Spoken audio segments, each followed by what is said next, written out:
Hello everyone, welcome to my another mini vlog. তো আমরা সবাই মিলে এই যে সিনেমা দেখতে এসেছি। হ্যাঁ, ওয়ার টু দেখে ভেবো না যে এটা এই দুদিন আগে দেখছি, না এটা অনেক দিন আগেকার, যখন ওয়ার টু বেরিয়েছিল তখন দেখতে গেছিলাম। বাট আমার ভিডিওটা শেয়ার করা হয়ে ওঠেনি। বারবার এইভাবে শুরু করতে একটু খারাপ লাগে যে আমার ভিডিওটা শেয়ার করা হয়ে ওঠেনি।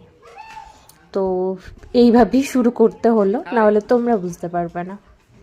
তো এই যে সবাই মিলে সিনেমা হলে ঢুকছি। রাত্রিবেলা সিনেমা আমরা সবাই মিলে দেখতে গেছিলাম। তো 10টা মনে হয় 10টা বা 10:30 শো ছিল। তো সেই সময় আমরা সবাই মিলে দেখতে গেছি। এই যে পুরো সিনেমা হলে সবাই আমাদেরই লোকজন ছিল, মানে ওদেরও লোকজন ছিল সিনেমা হলে। মনে হয় গুনে গুনে হয়তো 7-8টা বা 10টা লোক হবে, আর বাদবাকি সব আমাদের লোকই ছিল। রাত্রিবেলা 10:30টার সময় কে মুভি দেখতে যায়? তো আমরা সবাই গেছি।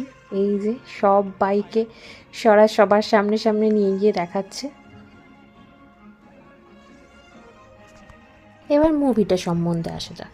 মুভিটা তো একদমই বেকার ছিল, বাট সবাই মিলে যেহেতু চলে এসেছি, আর কি করব, পুরো মুভিটা দেখে তারপরে বাড়ি যাব। তো মুভি দেখছি আমরা সবাই মিলে। বাট আমার আর স্বরাজের একটা এক্সপিরিয়েন্স, আমরা দুজন যখনই মুভি দেখতে গেছি এর আগে আমরা একটাই মুভি দেখেছি বিয়ের আগে। তো সেটাও একদম বেকার ছিল, তো এটাও একদম বেকার। তো আমাদের দুজনের একসাথে মুভি দেখতে যাওয়ার ভাগ্যটা ভালো না। মানে আমরা যখন বাড়িতে মুভি দেখি সেগুলো সবসময় ভালো ভালো মুভি দেখি, বাট যখন আমরা সিনেমা হলে গিয়ে কোনো মুভি দেখি সেই মুভি দেখাটা আমাদের খুব একটা ভালো হয় না। তো এখানে সবাই রিভিউ দিচ্ছে যে সিনেমাটা কেমন লাগলো মুভি।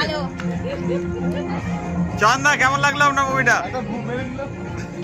দাদা কেমন লাগলো?